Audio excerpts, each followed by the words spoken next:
Bueno, buenos días a todos.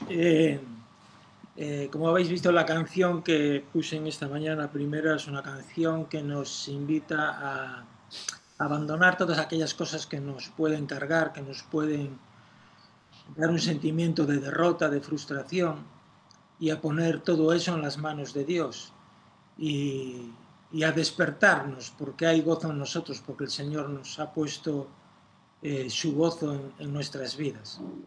En esta semana estaba pensando en todas las personas que a lo largo de estos meses han dejado cosas atrás, o sea, que han sufrido pérdidas, han experimentado el fracaso, tal vez han perdido su trabajo, tal vez acababan de encontrar un trabajo nuevo y lo han perdido en poco tiempo, como algún caso que conozco aquí en la iglesia.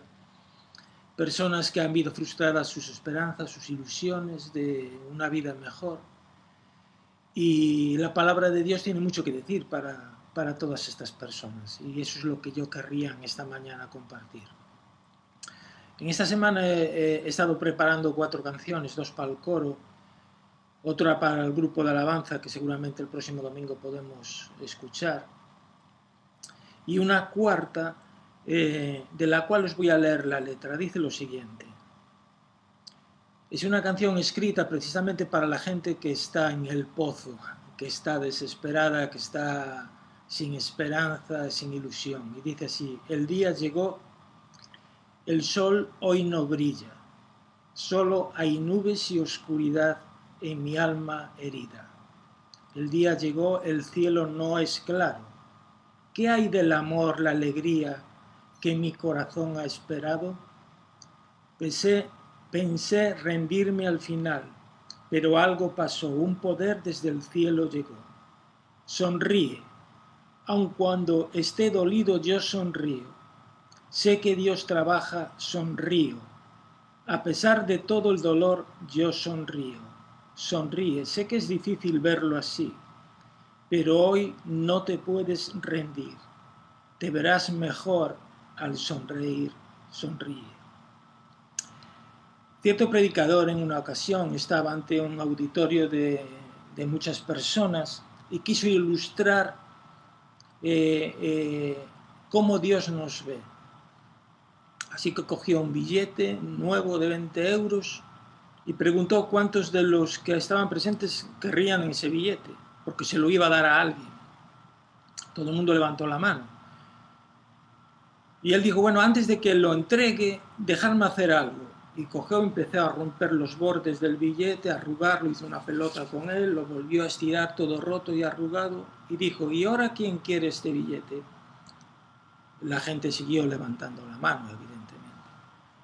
Después cogió el billete, hizo otra vez una bola con él, lo tiró al suelo y empezó a ensuciarlo con las suelas de sus zapatos una y otra vez, y volvió a coger el billete medio roto, sucio, arrugado, y volvió a preguntar quién quería el billete. Bueno, algunos aún lo seguían queriendo. Y él dijo, habéis aprendido una lección. No importa cómo esté el billete de roto, de sucio, de arrugado, porque sigue valiendo 20 euros. Y eso es como Dios nos ve a nosotros. No importa en qué situación estemos, arrugados, dolidos, quebrantados, seguimos teniendo mucho valor para Dios. Y eso es lo que yo querría dejar en esta mañana con vosotros. Y para eso elegí un texto en la Escritura que vamos a leer en el Evangelio según San Marcos. Os invito a que podáis leer en el capítulo 14 del Evangelio de Marcos a partir del versículo 26, una historia que conocéis todos muy bien. Y es la historia de una persona que atraviesa un momento de fracaso, que tiene un coste para él y que pierde cosas. Dice el versículo 26 del capítulo 14 del Evangelio según San Marcos. Cuando hubieron cantado el himno, salieron al monte de los olivos. Entonces Jesús les dijo, todos os escandalizaréis de mí esta noche, porque escrito está, heriré al pastor, y las ovejas serán dispersas. Pero después de que haya resucitado, iré delante de vosotros a Galilea. Entonces Pedro le dijo, aunque todos se escandalicen, yo no. Y le dijo Jesús, de cierto te digo que tú hoy, en esta noche, antes de que el gallo haya cantado 2 veces, me negarás 3 veces. Y continuamos en el versículo 66, y dice, estando Pedro abajo en el patio, vino una de las criadas del sumo sacerdote, y cuando vio a Pedro que se calentaba mirándole, dijo, tú también estabas con Jesús el Nazareno. Mas él negó diciendo, no lo conozco, ni sé lo que me dices. Y salió a la entrada y cantó el gallo. Y la criada, viéndole otra vez, comenzó a decir a los que estaban allí, este es de ellos. Pero él negó otra vez. Y poco después los que estaban allí dijeron otra vez a Pedro, verdaderamente tú eres de ellos, porque eres Galileo, y tu manera de hablar es semejante a la de ellos. Entonces él comenzó a maldecir y a jurar, no conozco a este hombre de quien habláis. Y el gallo cantó por segunda vez. Entonces Pedro se acordó de las palabras que Jesús le había dicho, antes de que el gallo cante 2 veces, me negarás 3 veces. Y pensando en esto, lloraba. Todos sabemos, como creyentes, como hijos de Dios, que un exceso de confianza en uno mismo puede llevarnos a una situación de fracaso y de pérdida. La enseñanza de esta mañana que vamos a extraer de este texto es que el amor eterno de Dios, el amor desinteresado, porque Dios nos ama sin condiciones, hace que nuestras pérdidas se conviertan en ganancias.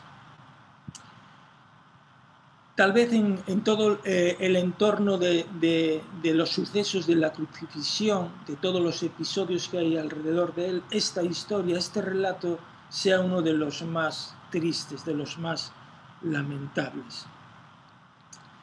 Jesús sabía que esto iba a pasar. De hecho, acabamos de leer cómo les advierte de que todos se van a escandalizar esa noche y que cuando él se ha apresado, todos van a salir corriendo y le van a abandonar. O sea que Jesús sabía perfectamente que eso iba a pasar. Quiero ahora hablar de lo que son pérdidas. ¿Qué perdió Jesús? ¿Qué pensáis que perdió Jesús en ese momento? Bueno, la historia de Jesús, desde que asume el encargo de Dios de ser nuestro Redentor, nuestro Salvador, es una historia de renuncias. Dice Filipenses capítulo 2 que no estimó ser igual a Dios como a cosa que aferrarse, sino que se despojó a sí mismo. Pero desde el punto de vista de la humanidad de Jesús, es muy interesante analizar lo que aquí pasa. Porque yo no sé si tú has tenido la experiencia alguna vez de haber sido decepcionado por alguien o defraudado por una persona profundamente. Y se produce algo en ti. Cuando alguien te defrauda, cuando alguien te decepciona, hay una ruptura, se quiebra lo que es nuestra confianza. Incluso nos aventuramos a juzgarle y decirle a otros que ese no es una persona digna de confianza, ¿verdad? Pero podemos estar del otro lado. Podemos ser nosotros los que causamos una decepción en otras personas, los que defraudamos a otras personas. Y entonces tenemos que vivir con un sentimiento extraño de que esas personas, a partir de ese momento en el cual les hemos fallado, nos miran con recelo, con distanciamiento, como si no quisieran tener mucha relación con nosotros. Ya no hay tantos saludos, ya no hay tanto contacto, y tenemos que percibir esa sensación de que el otro nos estima como una persona sin confianza. Jesús sabía, evidentemente, que esto iba a ocurrir, que les iban a fallar, que aquellos a los que él amaba, aquellos que habían compartido con él ministerio y experiencia, le iban a abandonar. Pero no por saberlo, no dejó de sufrir por ello. Y yo pienso que fue un añadido más al dolor que nuestro Salvador padeció en todo el proceso final de la cruz. Fijaros, Pedro tenía fama de ser una persona audaz, una persona valiente, una persona echada para adelante, como decimos nosotros. Era un tipo de hombre que cualquiera de nosotros, en nuestro trabajo, en nuestro día a día, quisiéramos tener cerca, porque era una persona resolutiva, era una persona que estaba dispuesto a darlo todo por aquello que él veía como su labor, como su misión, como su pasión. Pero ahora ponte en la parte de Jesús. Si Pedro, que era como era,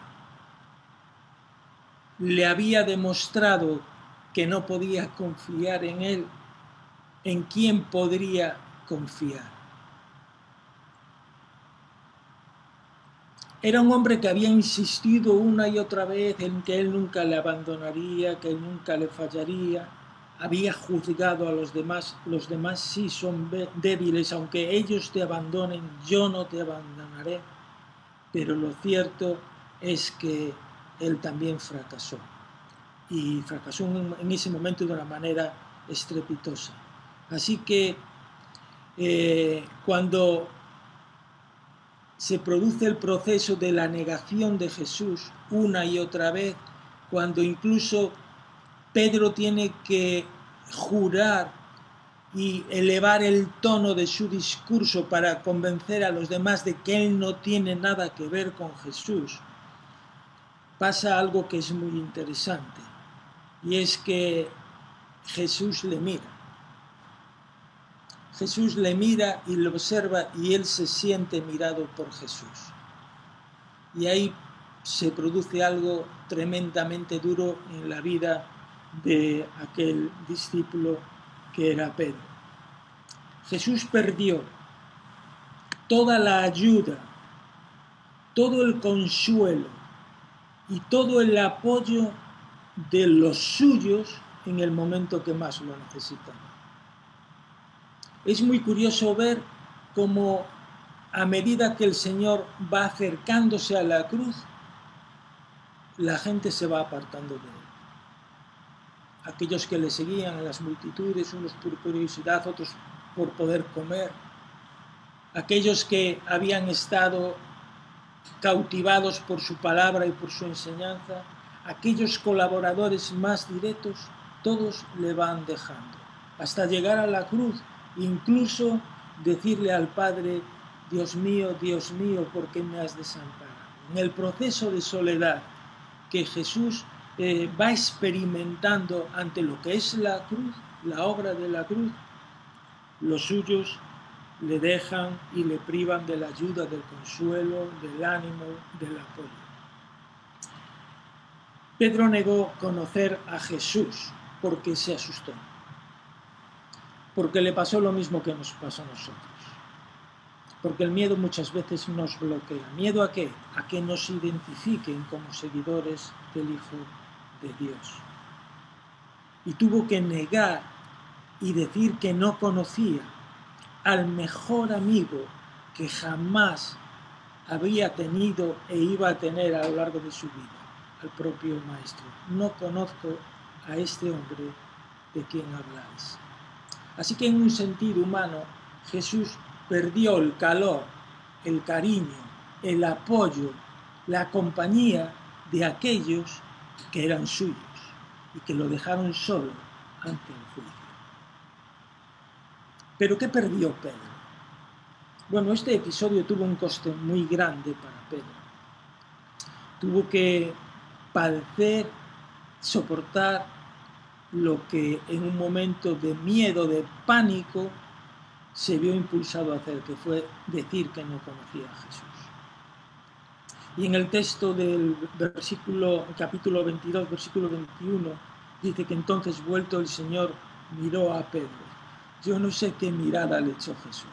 Lo que sí sé que Pedro se rompió completamente.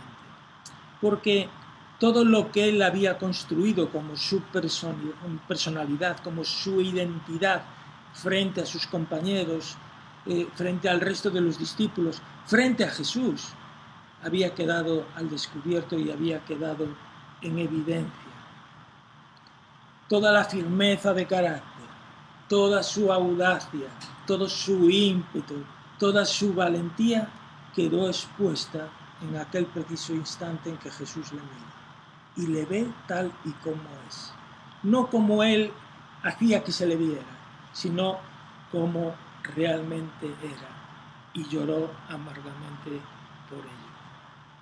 No sabemos cuánto tiempo duró el proceso por el cual el mismo Pedro tiene que descubrir cómo él es.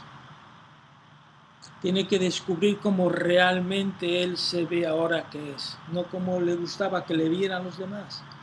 No sabemos cuánto duró ese proceso, pero lo cierto es que en el Evangelio Pedro no vuelve a aparecer hasta la mañana de resurrección. Tuvo que tomarse su tiempo para masticar lo que había pasado, para entender cuál era su miedo, para comprender cuál iba a ser su relación de ahora en adelante con el Señor. ¿Seguiría el Señor confiando en él? ¿Os acordáis que Jesús le preguntaba, Pedro, ¿me amas? Y él le decía, sí, Señor, claro que te amo, ¿cómo no te voy a amar? ¿Y qué le decía? Pues apacienta mis ovejas. ¿Cómo estaría la confianza de Jesús en Pedro? ¿Seguiría confiando en él para una misión mayor? ¿O simplemente diría, mira, Pedro no es digno de confianza? Todo ese proceso que él tuvo que pasar en su interior supuso un coste muy grande para Pedro como persona, para su personalidad. Pero la verdad de lo que ha pasado en esta historia, que es lo que enseña este texto, es que Dios transforma las pérdidas en ganancias. Dios transforma nuestro fracaso en éxito. Y por eso si tú en el día de hoy eres una persona que está atravesando por una situación difícil, en la que te preguntas dónde está Dios en mi vida, cómo permite que me haya quedado sin trabajo, que esté en enfermedad, que haya perdido mis esperanzas, cómo permite todas estas cosas en mi vida. Dios transforma las pérdidas en ganancias. Y os voy a decir 4 cosas que Pedro ganó en aquella noche. La primera cosa que Pedro ganó es que aprendió a creer en el Señor. Ay, si le hubiera creído cuando el Señor le dijo, pero mira, va a pasar esto. Es que vais a salir corriendo todos por piernas cuando me apresen, porque escrito está que va a ser así además. Y él no se hubiera resistido a decir que no, que bajo ningún concepto, que los demás le fallarían, pero él no. Lo primero es aprender a creer en el Señor. Pedro aprendió de una vez por todas, porque yo pienso que a veces a nosotros nos pasa lo mismo. ¿Creemos en el Señor? Evidentemente sí creemos. Pero a veces necesitamos que el Señor sacuda nuestra vida con una experiencia amarga para que de una vez por todas sí creamos en el Señor. Para que podamos experimentar lo que es la fe en el Señor como nuestro Señor y Salvador, la fe en su palabra, lo que Él ha escrito y lo que Él advierte a cada uno de su palabra, y que necesitamos a veces ser sacudidos por un hecho en nuestra vida, de fracaso o de pérdida. Y la pregunta para nosotros es si hemos aprendido nosotros a no dudar del Señor. Si hemos aprendido a fiarnos de lo que el Señor muestra en su palabra. Si creemos que el Señor dice que estará con nosotros, que nada nos faltará, que Él nos ayudará, que nos sostendrá, que nos sustentará. La segunda cosa que Pedro aprendió en ese episodio es algo muy interesante, muy importante, que yo creo que muchas veces nosotros no ejercitamos. Y no solo no ejercitamos, sino que lo ejercitamos en el sentido contrario. Aprendió acerca de sus debilidades. Porque a nadie le gusta ser débil o a nadie le gusta mostrar sus debilidades. Pero es algo fundamental, ser conscientes de lo que somos capaces y de lo que no. Aprendió acerca de sus debilidades. Fijaros, lo que él creía que era su fuerza, que era su carácter duro, su valentía, su estar en primera línea, estar siempre dispuesto, era realmente su debilidad. Y el miedo que experimentó en aquella noche sacó a la luz todas estas debilidades que él tenía. El miedo a ser señalado como discípulo sacó a la luz su debilidad. Y nosotros podemos sentirnos muy seguros, muy asentados sobre lo que creemos en un entorno amable como es la Iglesia. Aún ahora virtualmente podemos sentirnos bien, apoyados los unos por los otros, pero pueden venir situaciones en nuestra vida en donde tengamos que descubrir cuáles son nuestras debilidades. Si seguimos confiando en nuestras capacidades para resolver las situaciones, si aún a día de hoy sigo confiando de lo que yo soy capaz, de lo que sé hacer, de lo que manejo bien, o realmente pongo todas mis situaciones en las manos del Señor para que sea Él quien las maneja, porque yo soy débil, conozco mis limitaciones y Dios tiene un poder ilimitado que está dispuesto a ofrecerme para vencer todas las situaciones de pérdida y de fracaso. La tercera cosa que aprendió, y es muy importante también, aprendió a apreciar al Señor. Pedro, ¿me amas? Sí, Señor, ¿cómo no te amo? Si nos hiciéramos nosotros esa pregunta hoy diríamos, claro, Señor, claro que te amamos. Lo cantamos, lo leemos, oramos. No hay más de 2 frases que digamos en un entorno de iglesia o de congregación en lo que nos manifestamos que amamos al Señor. ¿Cómo tuvo que amar Pedro al Señor a partir de ese momento? Ya no era el sí, Señor, te amo, y tú lo sabes, Señor, sabes que te amo. Pero Pedro vio cómo aquel al que él había negado, al cual había fallado, a pocos días subió a una cruz para dar su vida por él. Pedro tuvo que coger un sentido diferente, más profundo, más elevado, más arraigado, más cercano a su Señor, cada vez que ahora dice que sí que le ama. Porque lo ha experimentado en su vida.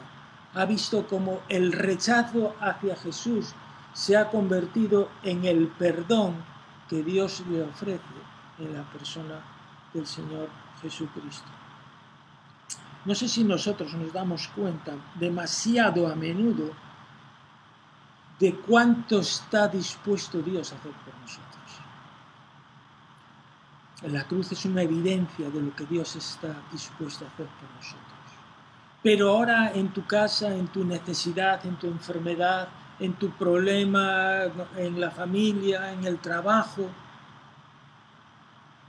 ¿cuánto está dispuesto Dios a hacer por ti?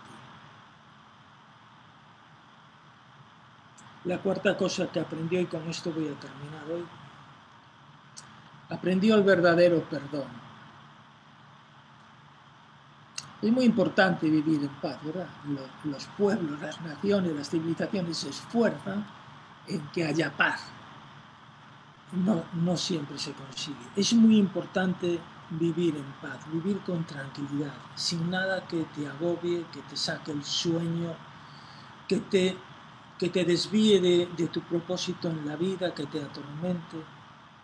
Es muy importante perdonar, es muy importante ser perdonado. Y Pedro experimentó el verdadero perdón de Dios. Cuando Dios coge nuestra maldad, nuestro pecado, lo pone sobre Cristo en la cruz y allí se queda clavado. Y nos acepta como hijos, nos acepta como herederos, como copartícipes de su obra y nos recibe con las manos abiertas. Pedro aprendió lo que significa el verdadero perdón. Volviendo a la mirada de Jesús. Cuando a nosotros nos hacen daño, cuando alguien nos afrenta, cuando alguien nos ofende, cuando alguien nos molesta, podemos poner unas miradas que dan miedo. Podemos poner la mirada desde la de venganza hasta la de desprecio. O sea, con nuestros ojos podemos expresar muchas cosas en esos momentos. Yo no sé cuál fue la expresión de Jesús, pero fue una expresión que quebrantó la vida de Pedro para siempre. Fue una mirada no de rechazo, no de recriminación, no de decirle, ves, yo ya lo sabía, sino que fue una mirada de bondad y de perdón. La llamada en esta mañana es que si tienes algo que perdonar o a alguien que perdonar, a veces sabemos que hay personas que por años tienen problemas en este sentido que resolver y no son capaces.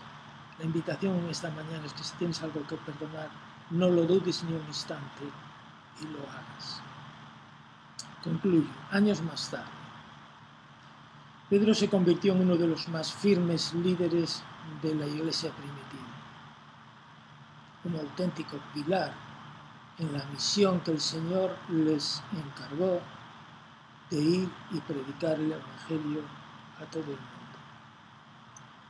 Lo que hizo posible eso fue lo que Pedro perdió aquella noche que negó al Señor y que Dios lo transformó en ganancia y en éxito.